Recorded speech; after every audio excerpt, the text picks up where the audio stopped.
we now are looking at SVS version 8. And version 8 is going to be very familiar to those who have used version 7. The first thing you'll notice is some of the menus have been rearranged. The next thing you'll notice is that the visualization environment has had some significant upgrades. But just like with version 7, typically when you're getting into a new analysis project, the first thing you need to do is create that project. And I'll just make a new project here, chop pin. And as I mentioned, with version 8, we've integrated Genome Browse. You see this little icon right here that looks very similar to the Genome Browse launch icon over here on my desktop. And when you click it, whoops, it's opening on my other screen, it opens the Genome Browse environment. And let's talk about what you can do with Genome Browse. And again, it looks like I have some issues with everything wanting to open on my other screen today. But I'd like to start by just pulling in a couple of BAM files to visualize. So I'll get these 3 BAM files from a family trio and plot them. So as I'm sure most of you know and are familiar with next generation sequencing, largely what we're doing is working with short sequence reads, essentially shotgun sequencing, where we have all these small fragments of DNA that we are sequencing and then mapping them back to the genome. And what I'm looking at here, if we give this a moment to refresh on my screen, is a visualization environment where we're seeing all of those individual short reads. And as I zoom in closer and closer, I get to the point where all of these green and blue bars reveal their hidden secrets underneath, and I can see the exact sequence reads associated with them. And occasionally I'll see something like this where there's a color that's highlighted, and you notice this T is different than everything else here. Mostly I'm seeing G's in that column position. If I add in something like the human reference sequence here, we can see that in fact the reference allele at this position is G, so anything that's different is being highlighted with a color that pops out. And this is exome sequencing data. That's why I see high numbers of reads in some positions and lower elsewhere. But as we look around, hopefully, eventually we might find something that looks more consistent, where there are a number of changes present. And that indicates that we have a SNP, or a single nucleotide variant here. And clicking in Genome Browse gives me lots of information about any given coordinate position. So here I can click and see there are 14 total reads. All 14 of them are for this T allele. It has pretty good quality overall. If I look further, I may find some other features, but of course, looking at this raw alignment data often is pretty tedious, and that's why we need to have another format that helps guide us to where there may be some actual variant calls. And that's where we would come back and look at something like a VCF file. So the VCF format, of course, catalogs individual variant calls, and I'm going to try to show this all on my screen here at once. But here now at the top of the screen where I have this VCF view, I can identify where variant calls have been made. And let's see if we can find something interesting to look at. So zooming in right here, I have a position where the VCF file, by clicking on it, tells me that I have a homozygous C genotype call. It also captures other information like the total read depth, the genotype quality. By clicking in the BAM file, I should be able to get similar information. And one of the really fun things we can do in Genome Browse is we can create a table of features either in the visible area or starting from the very beginning of the genome. So here I am in the visible area. But I can click through these, and it gives me a way. Let's zoom in a little closer. Just click one at a time. It gives me a way to go through and validate calls if I just want to see them one at a time. Of course, I can jump back to a completely different part of the genome. So I mentioned earlier that we've designed Genome Browse to be very fast and responsive. And that's what we're seeing here. I'm jumping from chromosome 1 to somewhere else. I can zoom out to the width of the entire genome, go somewhere else and zoom back in. And it's fast and responsive with updates. So if we zoom in here we find one that looks like a heterozygote. We can see in the histogram view up here that it's about 55% and 45% of reads respectively for the two alleles, and that's what we're looking for with heterozygotes. Now, this is all well and good, but of course sometimes we need to have more context than just what we're seeing looking at alignments and looking at variant calls. And that's why in Genome Browse we also give you the option to look at additional annotation sources. So if you want to look at things like variant frequency data from the 1000 Genomes Project, or frequency data from NHLBI ESP, or maybe you're interested in functional predictions for individual SNPs. There's any number of different databases that you might want to compare your data to, and we can interactively look at some of those here. So this particular heterozygous SNP that we were just looking at, we can see is cataloged in dbSNP. I can see the RSID for it here.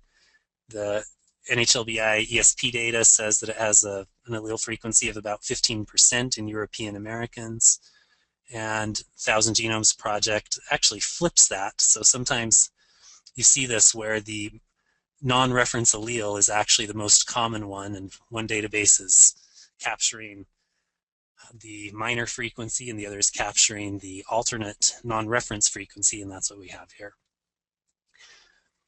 Now, what I'd like to do is take a step back and show you how you can access all of this same kind of information from more of a tabular approach as opposed to just exploring it in the browser like this. The browser is really exciting, but sometimes, especially if you have lots of samples and you have lots of data, you need to have a more structured way of digging into the data.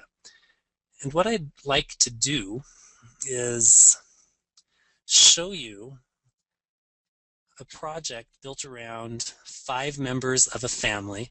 And this is from something that was published about 2.5 years ago now in the American Journal of Human Genetics. It's an X-linked disease that was later called Ogden syndrome.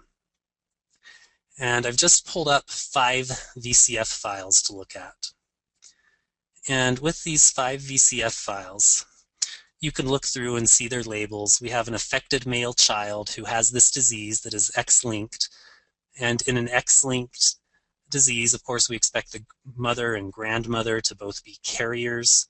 And then we also have 2 male family members who are not affected. We have the proband's brother and the mother's brother, who is labeled as unaffected uncle here. And as we look at this data, of course, we want to focus on the X chromosome. And just looking here at the X chromosome, we can see there's a lot of data density scattered around. And so the question becomes, how do we work with this? And we can, as we've seen already, we can visualize variants and look for patterns. But let's go back to the main SVS project navigator and see if there's a more structured way to explore this data. And what I can do to begin here is go to the import menu and grab those same VCF files and convert them into more of a tabular view. So from the Add Files button, I can find my 5 VCF files here, scan them, and of course the VCF file format is very flexible. It can contain any number of different fields. You have some options when you import it in terms of how you handle that data. By default, it's going to create a table of genotypes. but you can also create tables of the read depths or quality scores or any of these other marker level annotations that may be present. I'll throw in a couple of these just for fun. And go ahead and put this all into a tabular view. Now, the data we're looking at today was originally collected using an X chromosome exon capture kit. And most of the data is on the X chromosome, but there is some bleed over to other chromosomes, to the autosomes. And as we look at this data, now that it's been imported, we get a table where there's one row for each of those 5 VCF files. And we have a column for every genomic coordinate where at least one of them has a non-reference allele. And we can scan through here, and most of the data we really care about turns out to be out here on chromosome X. So now I'm in the X chromosome range. I can see the base pair position I'm at, RSID if there is one, reference and alternate alleles. I grabbed a couple of those other values from the VCF file, but you could ask it to display as many of those here as you want. But what I need to do with this data is restrict it just to the X chromosome. We believe this to be an X-linked disease. From there, we need to identify which, if any, of the variants follow an X-linked inheritance pattern, and then mark those up a little bit to see if we can identify any that look like good candidates. And so the first thing I'm going to do is one of those little data management functions that I mentioned at the beginning that can be so useful sometimes. And that is a very simple one in this case, which is just to restrict the data to chromosome X. And you'll notice up here at the top right, it tells me I have a total of 107,000 columns in this spreadsheet, but active data is just 5,090. And that's because I just inactivated all the rest of the genomes. You see over here on chromosome 17 that the columns have turned gray, while back over on chromosome X, the columns are still black. And as we go along, we're going to see this concept of active and inactive data states coming up over and over again. But the main thing to be aware of is that only the active data will be used in the next function that we apply to the spreadsheet. And at any time, if I want to create a subset spreadsheet that only contains the active data, that's simple to do. So I can click this subset button, and now I get a new spreadsheet with just those 5,000 columns from X chromosome. And I can change the name on this and call it whatever I want. And I'll just call it X only for now. And the other thing I want you to recognize as we go along is that it is organizing the data for me here visually. So I can see that I created from an import function this spreadsheet of genotypes. It saves all of the parameters that were used in the import, says exactly which files were imported and where they came from. And then it points out that we made a column subset after reducing to the X chromosome, and those other notes would have been up there in the previous node. But just pay attention as we go along, and you'll see this building out a workflow where it's keeping all of the notes for us.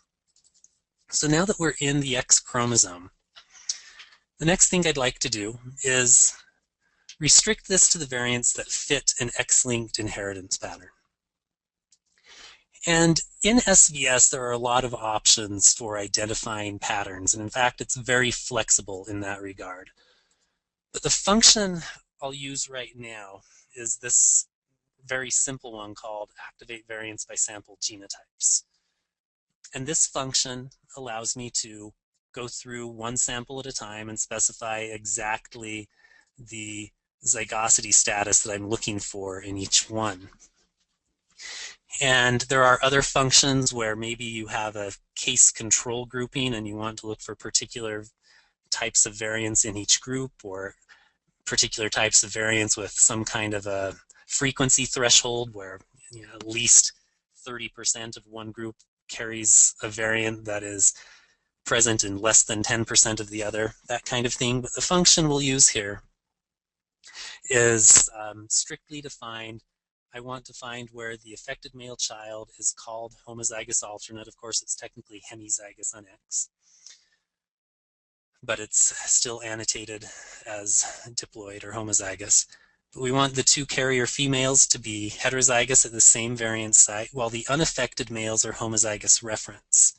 Now, the one thing that we didn't note yet is that we have all of these question marks in our spreadsheet. And that's capturing the fact that the VCF format really only has data for called variants. Homozygous reference is not usually going to be called in a VCF file, and because of that, we'll allow those two to be missing. So if I run this now, it warns me about sparse data, but then continues, and we see a note that was produced here, 5,090 columns set to inactive, 78 set to active, based on the filter criteria that was used. So again, it saves all of those parameters here. But I have just 78 columns remaining that fit that X-linked pattern that I specified. So I'll rename this again. Whoops, can't type today. Call it X-linked. Let's take a look at what we have here now. I usually like to go back once in a while after applying filters and visualize the data again. And we can take any spreadsheet of variants and with one click pop those variants into the browser to see where they fall. In this case, it looks like there are two major segments of the X chromosome that are segregating with the disease. That's what we like to see. If I just zoom in over here on the far left edge and take a look at this first variant in the list, we can see it follows the expected pattern of being homozygous in the affected male child, heterozygous in the carrier females, missing in the other two.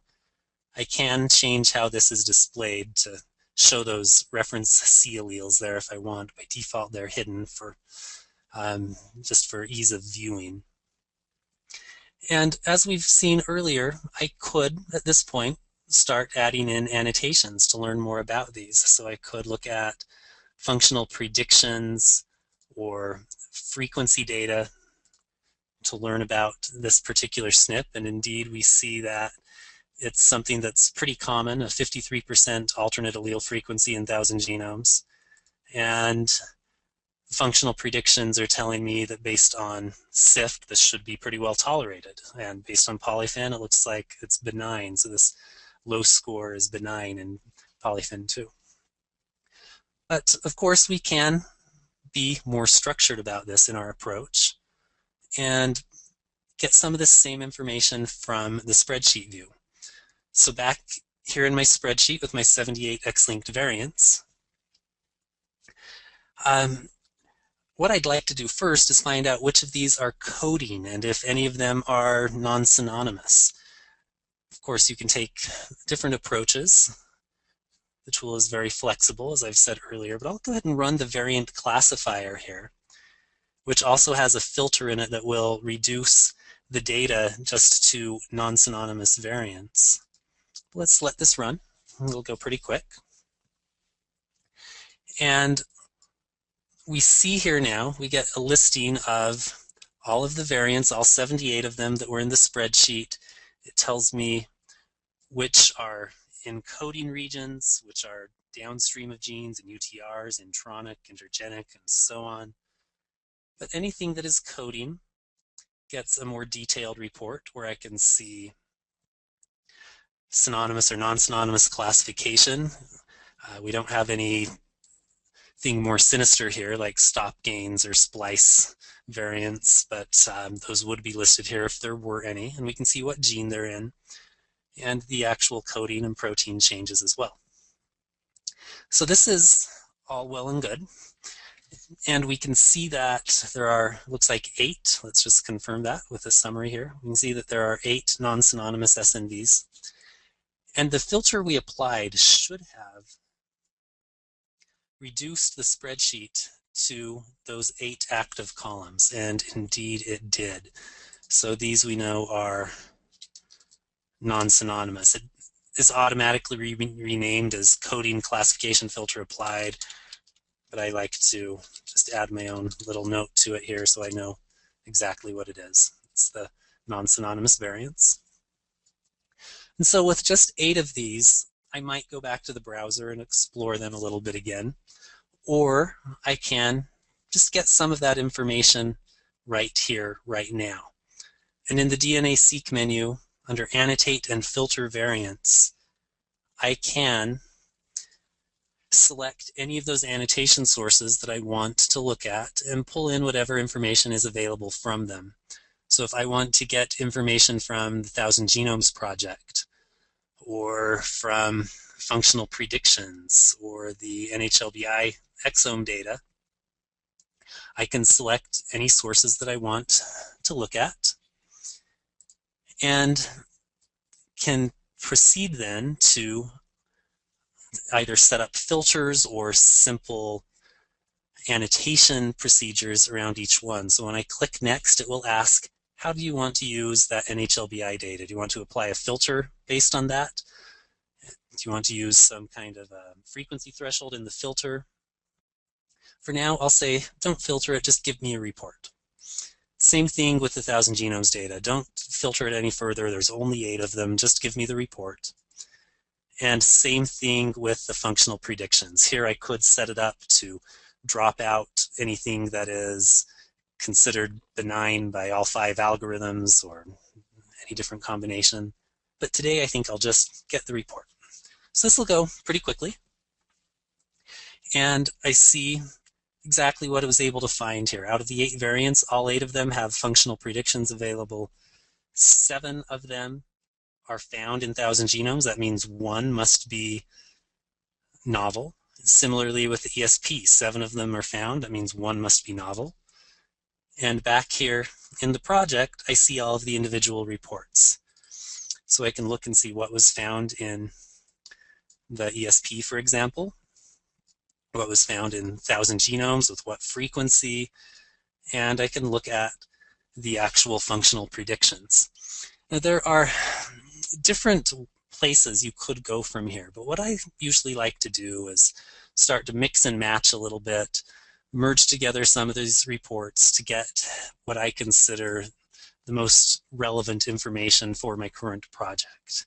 And in this case, I know what I want to do is take this coding variant information and merge it with the functional predictions and the frequencies. And remember, I mentioned earlier that data management can be quick and easy in SVS. Here's an example where I've just inactivated some extraneous columns that I don't need to have today. I can click the merge button and just merge this right up with functional predictions. And with 2 clicks, I now have a more detailed report where I've brought those 2 things together. I can see the classification data in terms of the gene, the functional predictions. I can go a step further with this now, maybe merge it with the 1000 genomes variant frequencies. It's about 3 clicks. Now I've got this more detailed report. As I look through here, I can see over here with the 1000 genomes data, looks like row 5 is the one that is novel. It doesn't have any data coming from 1000 genomes. That's why we see those question marks. That particular variant, if we come back and look at it, is also predicted damaging by just about all of the functional predictions. And of course, functional predictions you have to be a little careful with. Quite frankly, they're only right about 70% of the time in most cases. But 4 out of the 5 are calling this one damaging, so that's interesting. We've got something that appears to be very rare. It is characteristic of damaging variants, and we see it's in this gene NAA10. So the last thing I'd like to do here is go back and take a look at that particular variant. And what I'll do is take my spreadsheet of those last 8 non-synonymous variants, and we'll zoom to NAA10 was the gene. We can see there's just that one variant in the gene, so that must be my candidate that we're looking at. And I'll zoom a little closer on it. And I'd like to add in those BAM files that we talked about earlier. So here they are. We'll get all 5 members of the family, why not? And let's take a look at this variant. We'll highlight it up and down the column here so we can see better what's going on. And my first question, do the unaffected males in fact not carry the variant? And indeed, there's no evidence of that variant present in either one. They both have good read depth, good coverage. That's great. The 2 carrier females, the mother and grandmother, you can look at the mother here and see a pretty well-balanced heterozygote. I don't see any evidence of bad alignment here. If we had lots of scattered colors with erroneous reads here, I'd be worried, but this actually looks like a very nice heterozygote. Similarly, in the grandmother, it looks like a good heterozygote. And in the affected male child, it looks like we have a nice, clean hemizygous or homozygous call for this G allele. 56 reads, all of them for the G allele. Pretty good overall quality. You notice the color depth here. This is an interesting point in SVS. Let me clear this mouse anchor. Sometimes the color isn't quite so heavy, but if you zoom in close, you see it's still a G allele there. And that color depth is capturing base level quality scores. So if I click on that actual read from the BAM file and go in and look at the base level quality scores, we see that one tails off at the end. And I think the read was actually clipped, but the last 1 or 2 of these actually made it in, and that's why we have this 1G here that isn't quite as heavy of a green color as the others. So with that, we've gone through a pretty basic workflow with SVS for sequence analysis. And mostly here I've been trying to introduce you to some of the tools and the interface and how it can all be used together. But if you look here from the beginning, we imported data. We were able to subset to a particular chromosome, to a particular inheritance pattern, classify those variants and reduce to non-synonymous. We then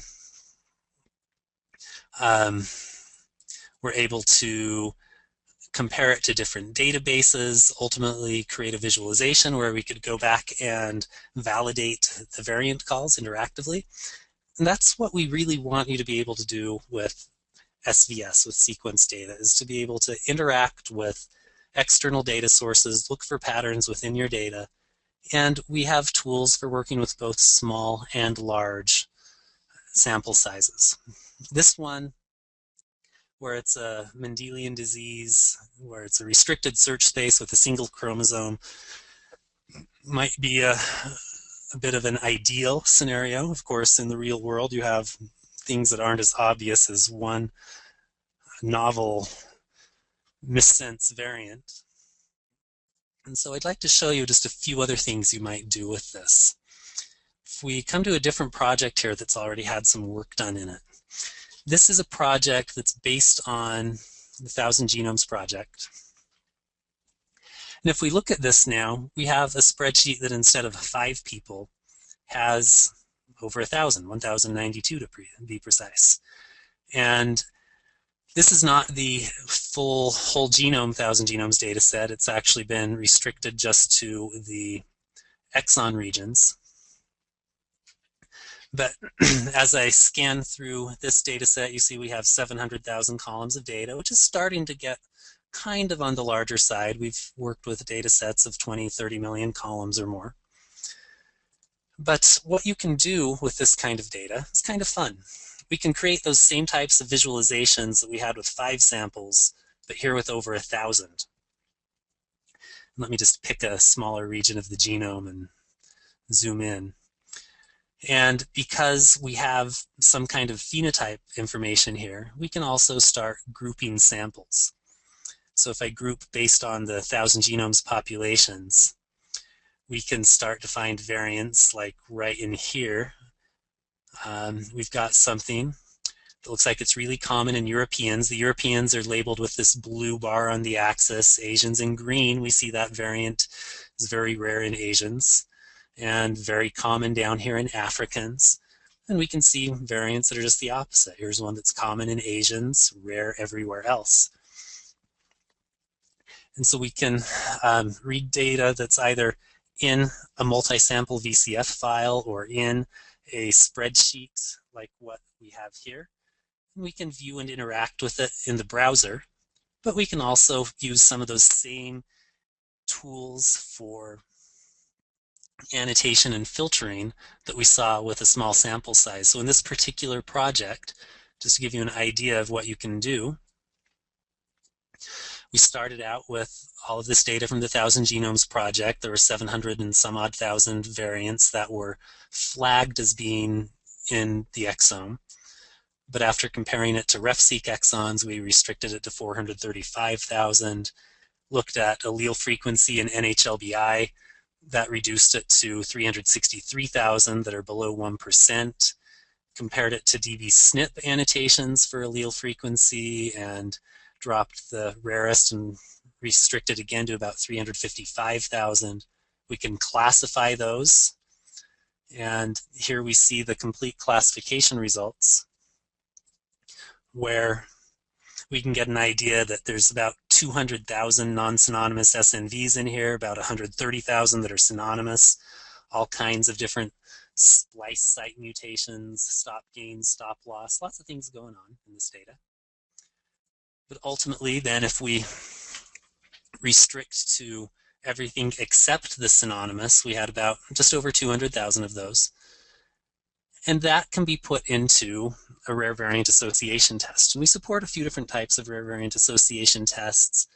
The one that I prefer to use is called KBAC. It's the kernel-based adaptive clustering test. We are planning to add a few more collapsing tests later this year. But I won't run the test right now. It does take several minutes, but to give you an idea, the output looks sort of like this, where you get a p-value for every gene that comes as input, and you can take those p-values and plot them in genomic space.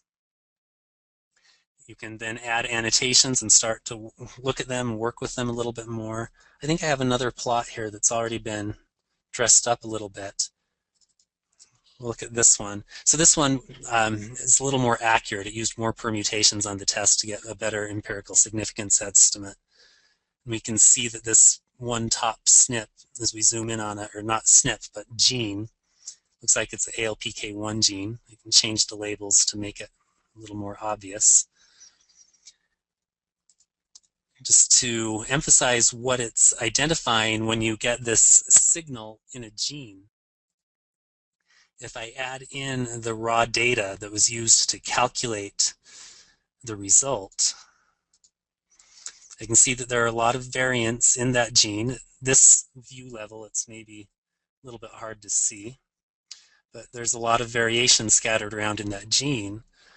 But if we group those variants based on case control status, and now I've got my cases labeled with the green axis and controls with the blue, we see most of the variation is in the case group rather than the control group. And this is a simulated result.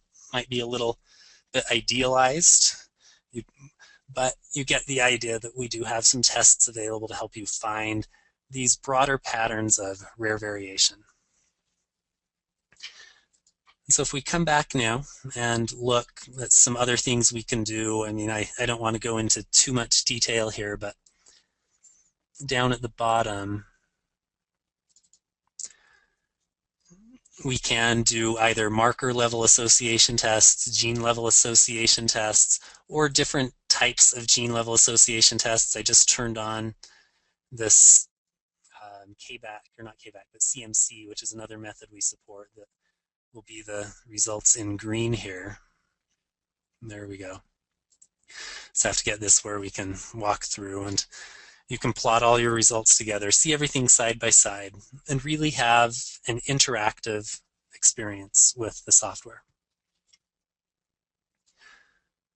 All right, so There are other options we haven't covered yet with sequencing analysis. If you're looking at nuclear families, for example, we have tools for looking at family trios, for recessive variation, for compound heterozygosity, for different types of inheritance patterns, and marking those up. And we've given webcasts about that in the past. If you go to our website at goldenhelix.com and look under the community section and webcasts, you can find some recordings where we've highlighted some of the other types of available functionality.